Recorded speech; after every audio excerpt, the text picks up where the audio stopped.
Welcome to the Workamper Show, brought to you by Workamper.com.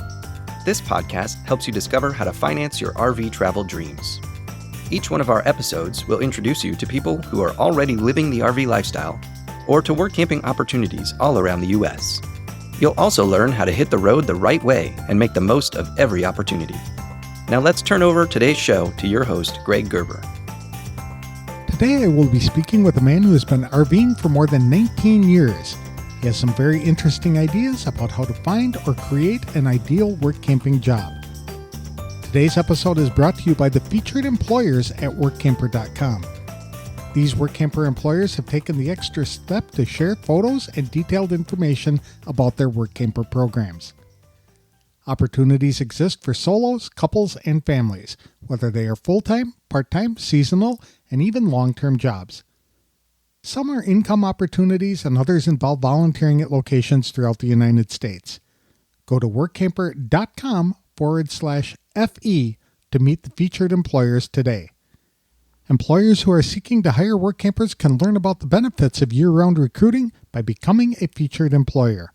More information about featured employers is available at www.workamper.com/FE details.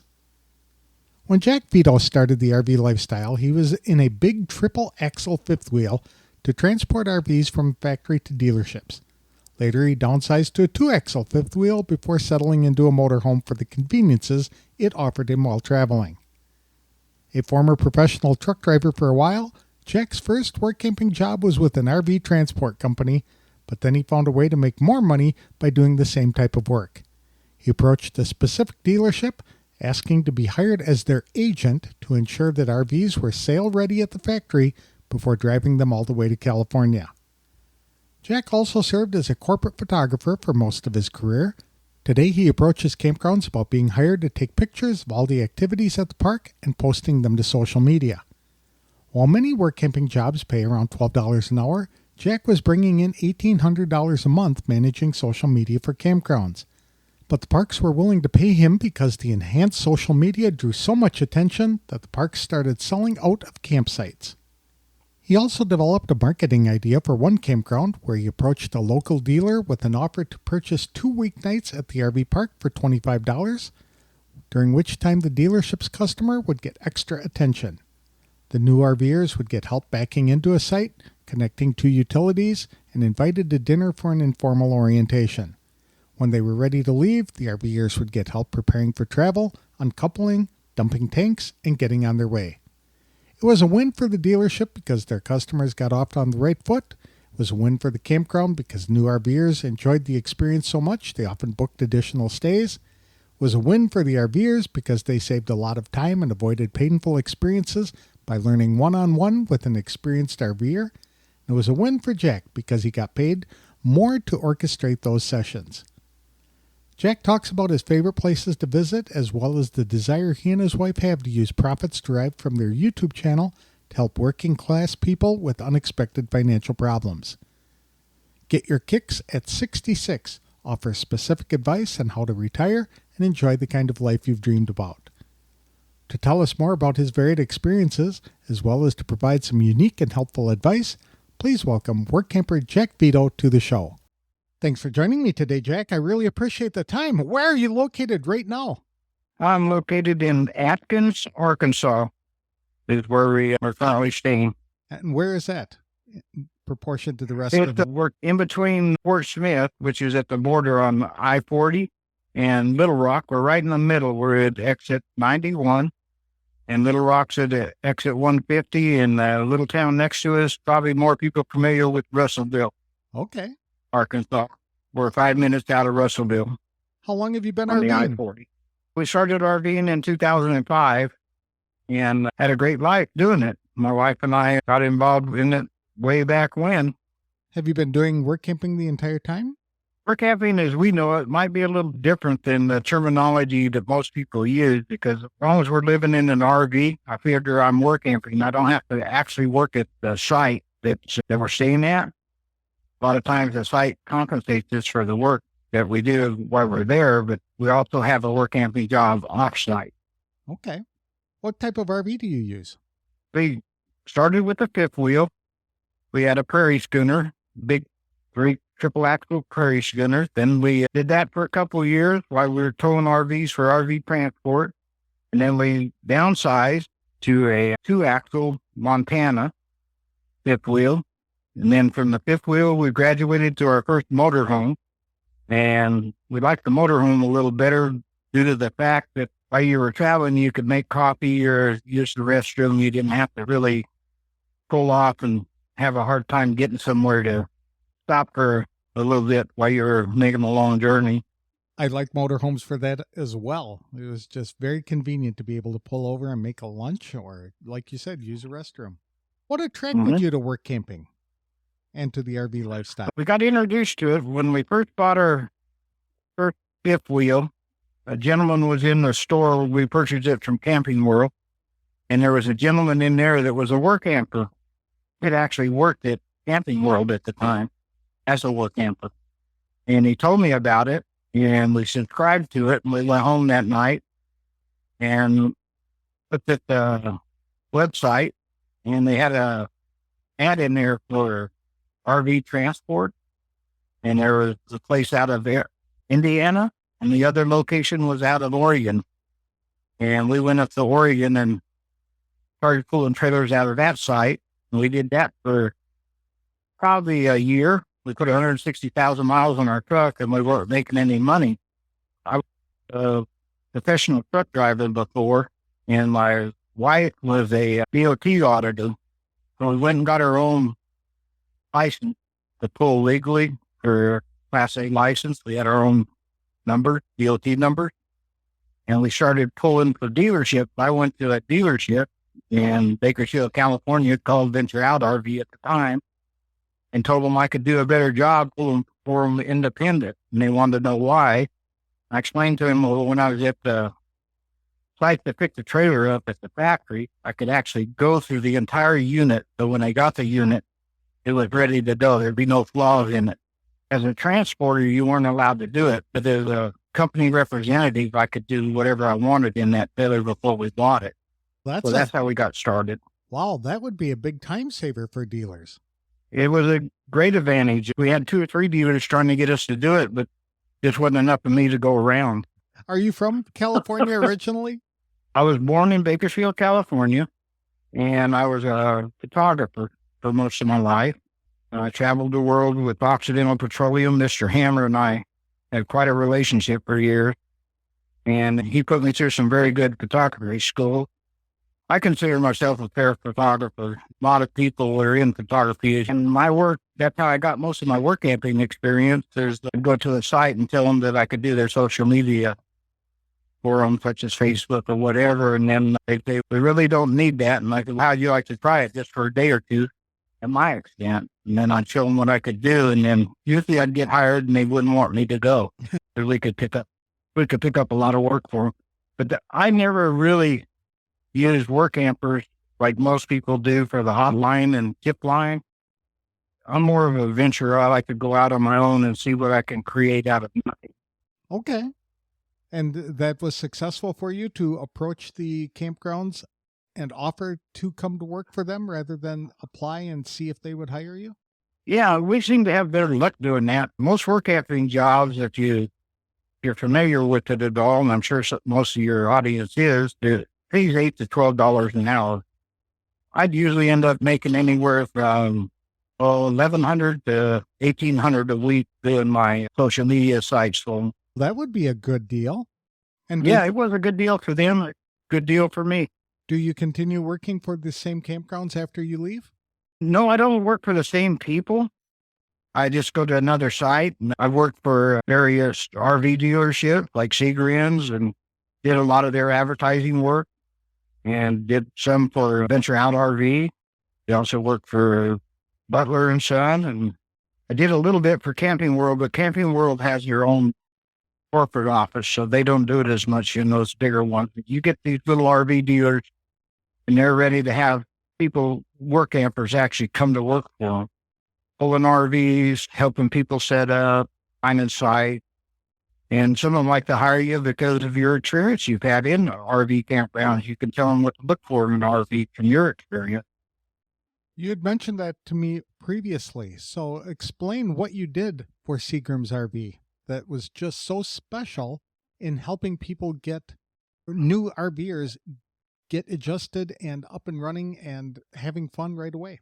They buy a brand new RV and you have a 1 hour orientation usually where they walk you through the purchase that you just purchased and they show you how to work the freezer and how to do the ice box and where the propane tanks are and the slides and just everything in general. And 1 hour just isn't long enough. They teach you how to hook the sewer up and why you should leave it closed and why you should leave it open and whatnot, and how to clean it. Well, after the hour's over and they give you the keys and you go down the road about a week later, you don't know how to do any of it. You forgot it. That's So you're right. calling them, trying to get help on the phone. I offer Seagram's a thing to where they purchase a spot at our RV campground for $25 for 2 nights, any 2 week night for a new RVer. We'd put them up for 2 nights. And when they got there, I'd help them back in.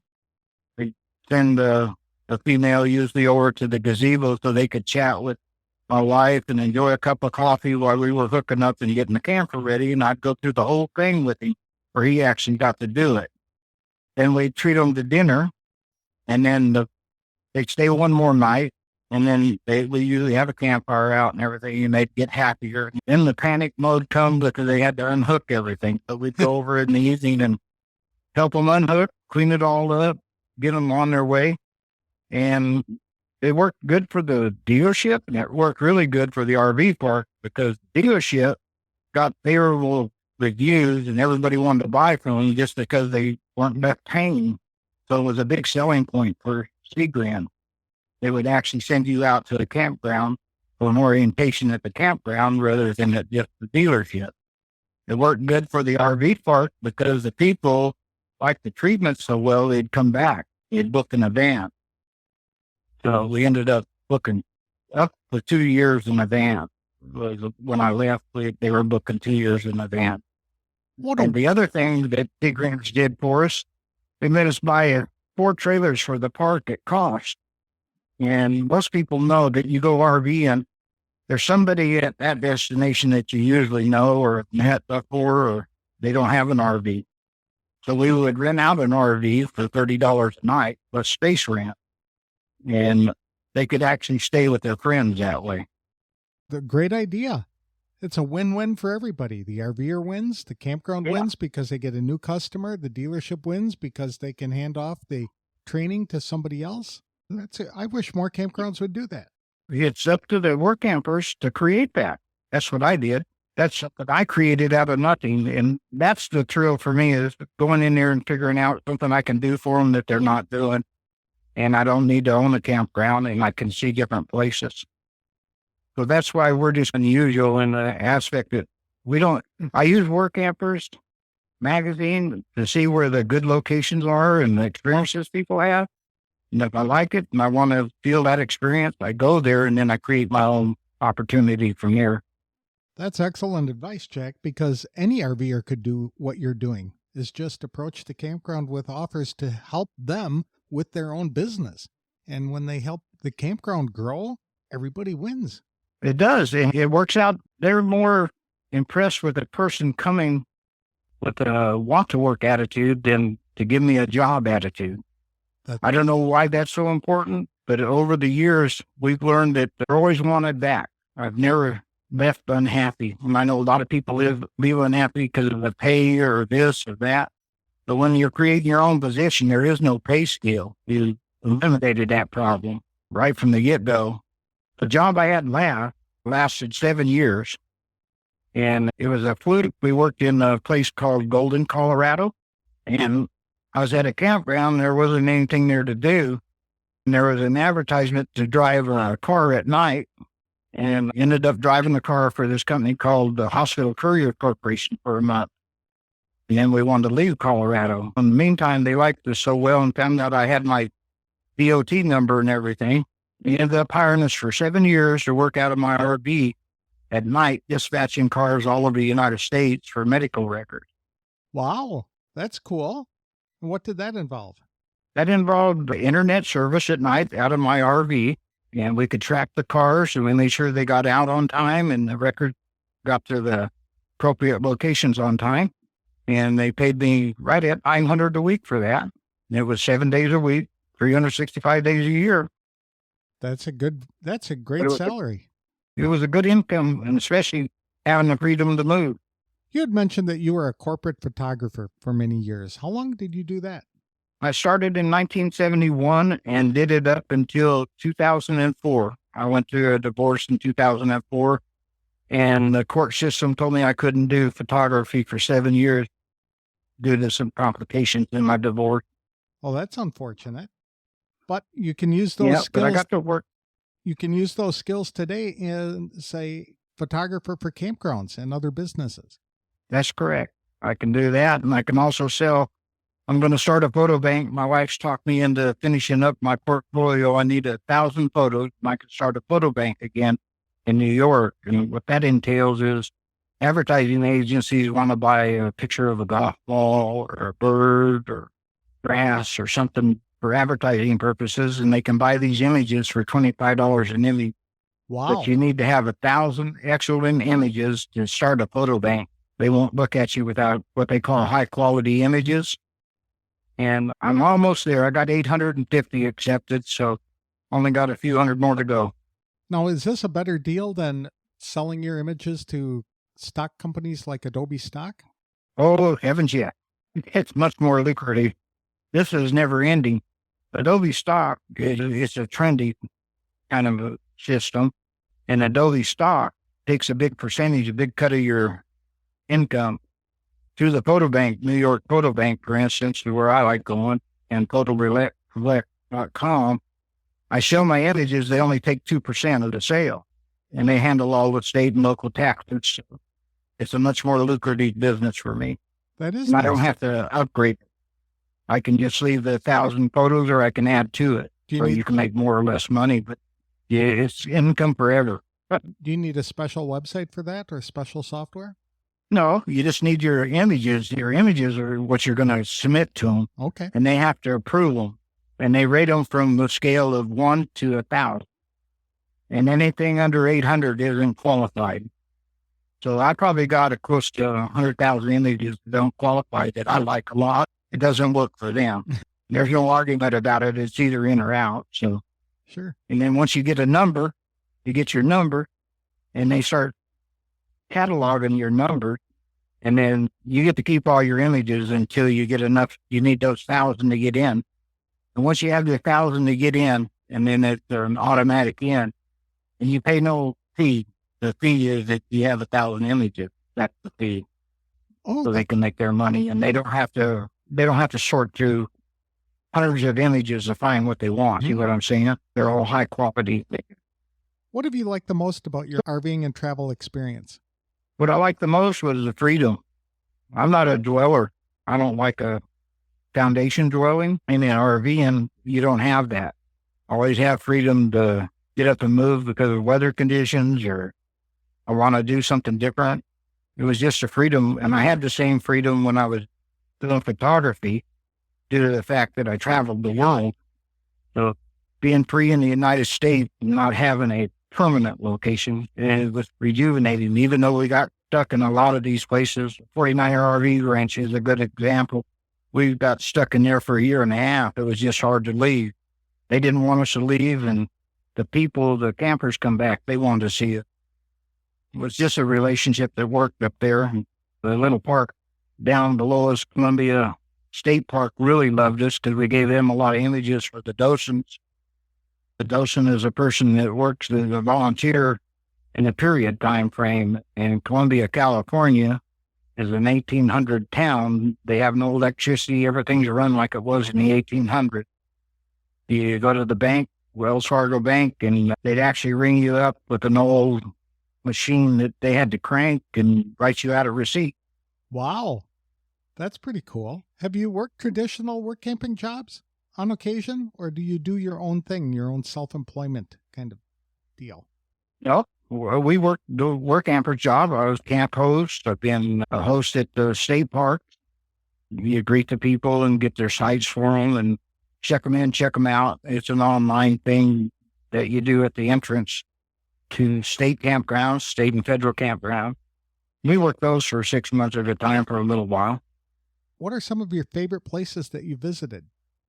Probably South Dakota. When we joined America's Mailbox, we went up there and I worked in a place called RV Park and Campgrounds. And you got 7 VIP passes up there, so you could go see Mount Rushmore, Custer, just any of the sites there. They wanted you to visit them so you could tell the people where to enjoy their time while they were in their campground. That was probably one of the most intriguing places we've been, Needles Highway, and just the entertainment up there was like incredible. So I didn't like the winter, but we left in the winter, but the summer was absolutely gorgeous. And our other favorite spot was Morro Bay, California. We really enjoyed Morro Bay, working for a fishing company there offshore. We got to run deep sea fishing boats and stuff out of a little campground there that the owner of the fishing fleet owned. So we really enjoyed that a lot too. I can imagine. Where are you going to go next? We're looking at heading for the Smoky Mountains, but my wife's never got to see the fall color, and me being a professional photographer, I've got to see that a couple times, and that's something I'd really like her to see, get up on top of the ridgeway up there.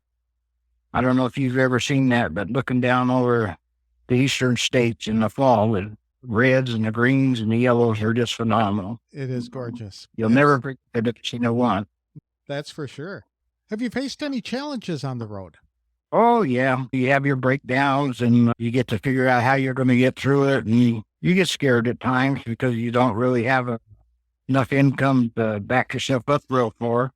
We're fortunate enough we have a pretty good savings account, but when you start getting into your savings, it scares you. So when your motorhome breaks down or your insurance comes due and you're not working and you don't have that little extra income, it makes you insecure. At least it does me. I understand you started a YouTube channel called Get Your Kicks at 66. What prompted you to do that? My wife and I were praying one night about what to do with our life, the rest of our life. And God put it on my heart that these people that work for a living, these young people, they have a trouble spot in their life. We met a couple of them on the road where their car blows up and they have no way to get to work. It just puts a real stress on the relationship that doesn't need to be there. So God put it on my heart to start this YouTube channel. And if we get it up to 1,000 people, what the channel will eventually pay for is buy that young fellow a car. Mm-hmm. Or if an elderly couple up in that age now, where if I passed away, my wife would have a hard time making the house payment for a couple times due to the fact, the shock and everything else going on. So we'd catch that house payment up for the elderly. It's not made for food. There's plenty of churches for food. God put it on my heart. That's all taken care of. But the working class people are the ones that He put on my heart. And I've met a couple and we've helped a couple out. And what kind of content do you have on it? We do everything from what do you do? It's mostly about what do you do when you retire. And Workampers is part of it. And I've been sitting on Workampers and I realized about a month ago, heck, I'm trying to tell everybody how to retire. And here I've done it for 20 years. And didn't even realize that God already had a plan for it. So I'm going to go back to my experiences being on the road with Workampers and put that on my channel. But we do fishing, we do magnet fishing, we do metal detecting, drone flying.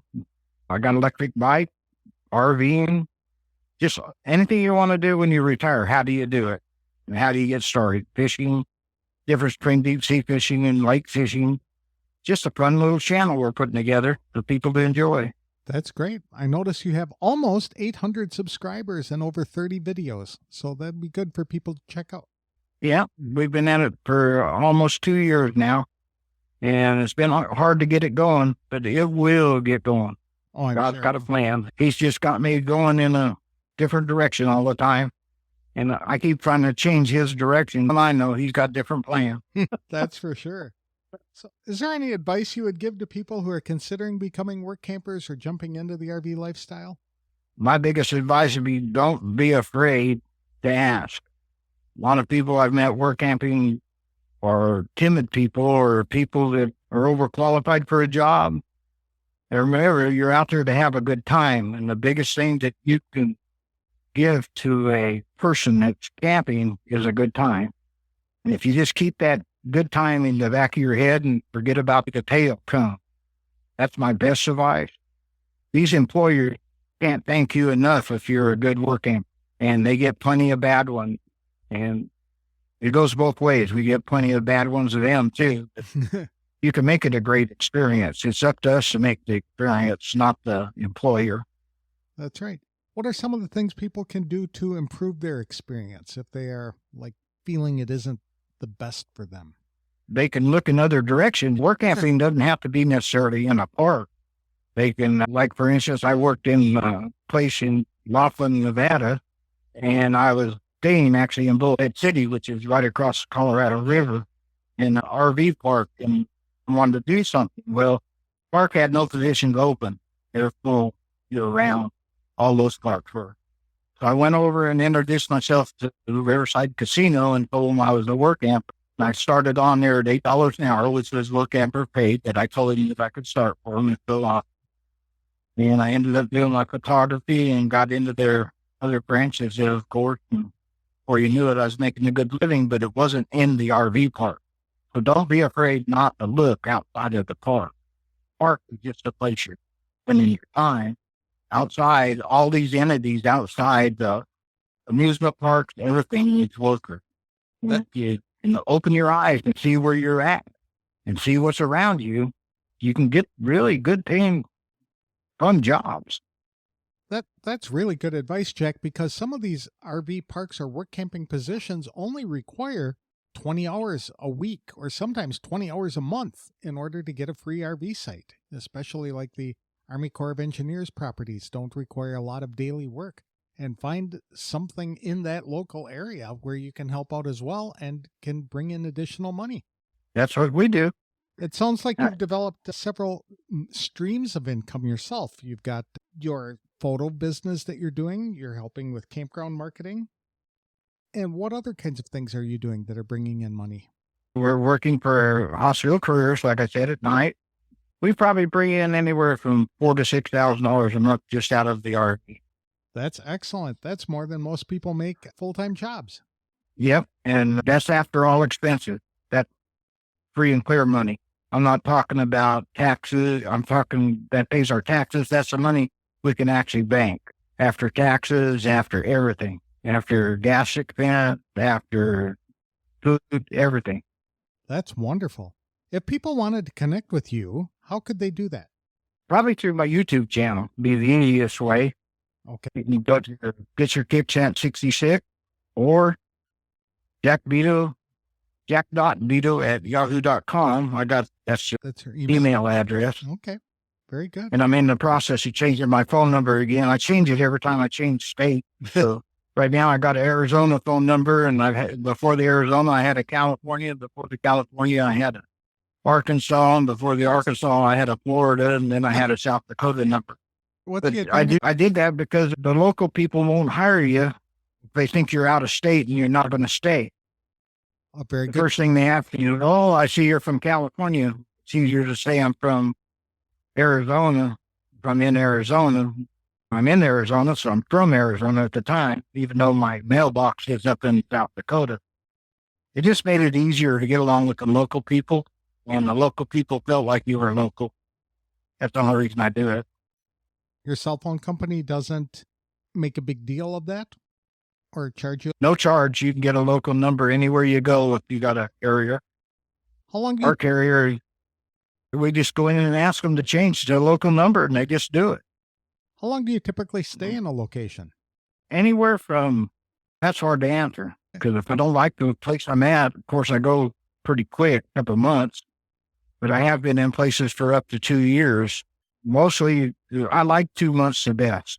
2 months seems to be about the limit I like in an area, because I can play and see everything in the area, and then I can move on.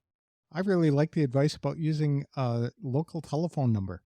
That sounds really cool. And especially if you're going to be in a place for 6 months or even, a year, that would be a good idea. Although you'd have to tell everybody what your new phone number is. There's another option to that too. I have a number that I don't change for my relatives. So I have two phones, and I'm through a company called Optimum, which is only $15 a month, their phone. So I just get that phone number and change it wherever I go to the local area. Then my number that the relatives have, I've had for years, it's a California number. I just leave that number intact for $15 a month. It's not worth worrying about that much. That's even more advice that I really enjoy. You've been a wealth of information today, Jack. I really appreciate it. Appreciate you sharing your story and all of these wonderful tips. I wish you the best of luck. Thank you so much for having me. You have a great day.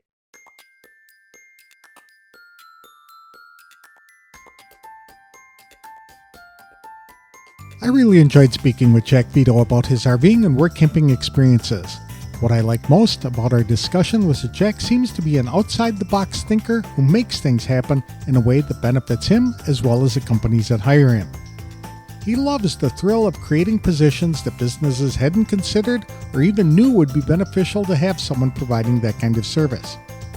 Jack can jump in and get a program running and then move on to a different adventure while leaving the business better than it was before.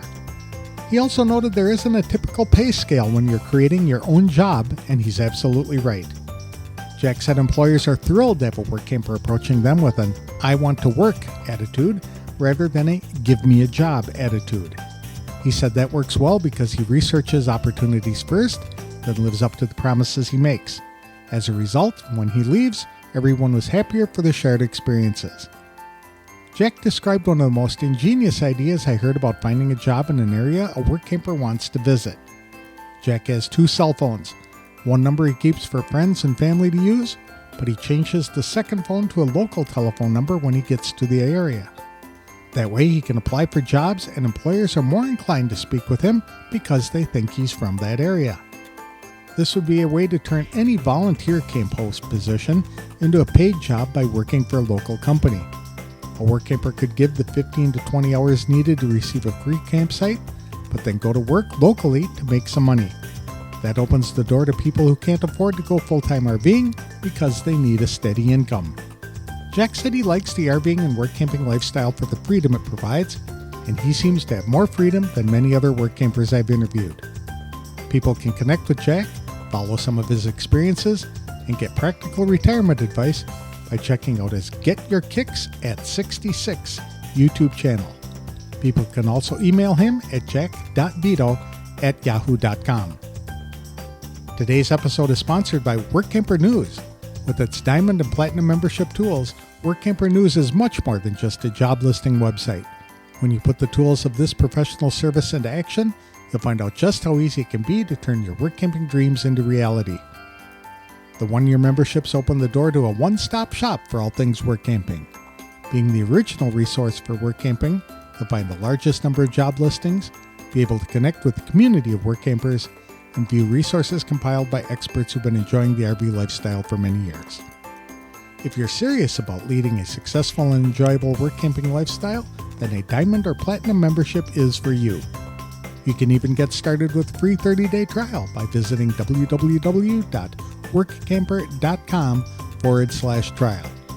Embark on new adventures today with the support of Workamper News behind you. That's all for this week's show. If you'd like to share your RVing and work camping experiences with others, I'd welcome the opportunity to interview you for a future episode of The Workamper Show. Just send an email to podcast@workamper.com and we'll get the ball rolling. Thanks for listening.